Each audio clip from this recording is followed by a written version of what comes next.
아니 근데 멀쩡한 제도를 왜 이렇게 바꾸려는 걸까요? 가장 큰 이유는 역시 그 고질적인 문제, 퇴직금 체불 때문인 것 같아요. 2023년에만 해도 신고된 체불액이 7천억 원이 넘었다면서요. 어휴, 네, 맞습니다. 대부분이 회사가 직접 돈을 관리하는 현재 퇴직금 제도에서 발생한 거죠. 그렇군요. 그 회사 자금 사정에 따라서 지급이 어려울 수가 있거든요. 네네. 근데 퇴직연금은 외부 금융기관에 맡기니까 훨씬 안정적이죠. 근데 문제는 현재 퇴직연금 도입률이 전체 사업장의 한 26.4% 정도. 거기에 불과하고요.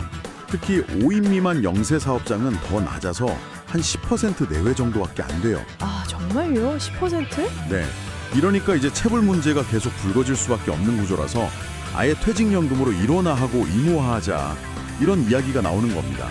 아마 사업장 규모별로 단계적으로 의무화하지 않을까 그렇게 보고 있습니다. 그렇군요.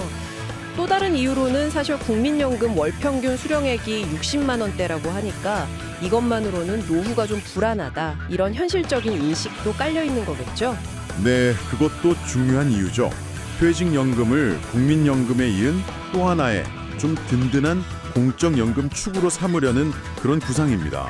네, 이 개편안이 정말 당신의 직장생활 또 은퇴 후 계획에 어떤 영향을 미칠지 중요한 포인트들을 좀 더 짚어봐야 할 것 같습니다. 자, 그럼 퇴직연금 의무화 말고 또 다른 변화, 아까 잠깐 언급했던 최소 근무 기간 단축, 이것도 좀 볼까요? 현재 1년에서 3개월로 줄이는 방안이라는데 이건 왜 필요한 건가요? 그건 노동계에서 꾸준히 요구해온 사안인데요. 소위 쪼개기 계약이라고 하죠. 일부러 1년 되기 전에 계약을 종료해서 퇴직금을 안 주려는 그런 관행을 막기 위한 목적이 큽니다. 아, 그럼 꼼수를 막겠다. 네. 그리고 이제 단기 근로자들 1년 미만으로 일하시는 분들의 사회 안전망을 좀 더 강화하려는 취지도 있고요. 그렇군요. 단기 근로자에게는 좋은 소식일 수 있겠네요. 그렇죠. 근데 물론 사업주 입장에서는 비용 부담이 늘어날 수 있고요. 또 일각에서는 너무 잦은 이직을 부추길 수도 있다. 이런 우려도 같이 나오고 있습니다. 양면성이 있는 거죠. 하긴 그렇겠네요. 안정성을 높이는 대신 비용 문제나 다른 부작용도 고려해야 할 거고요.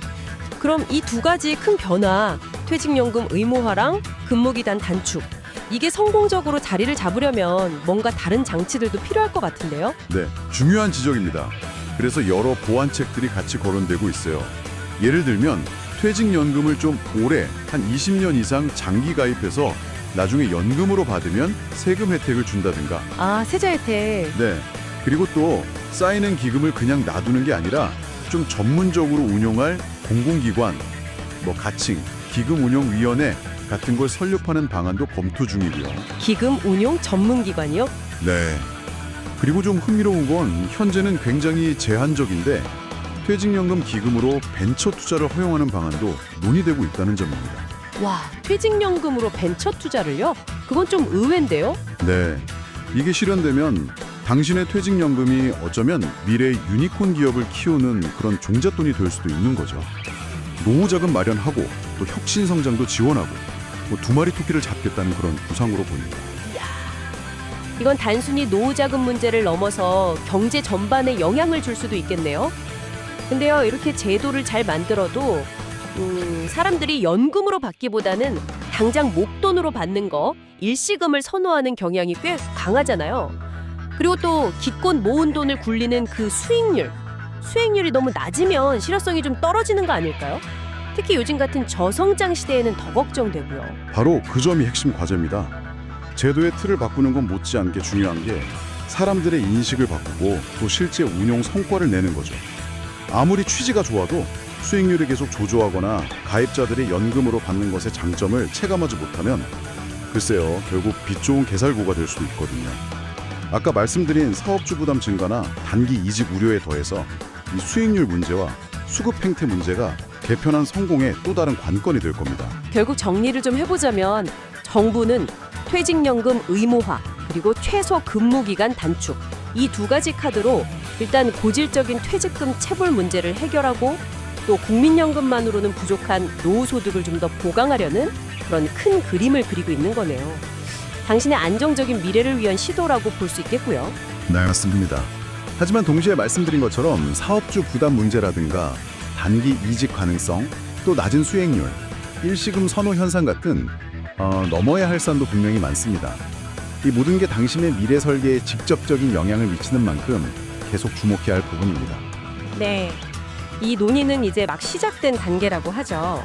내년부터 구체적인 분석이랑 사회적 논의를 거쳐서 2028년에 법 개정을 목표로 한다고 하니까요.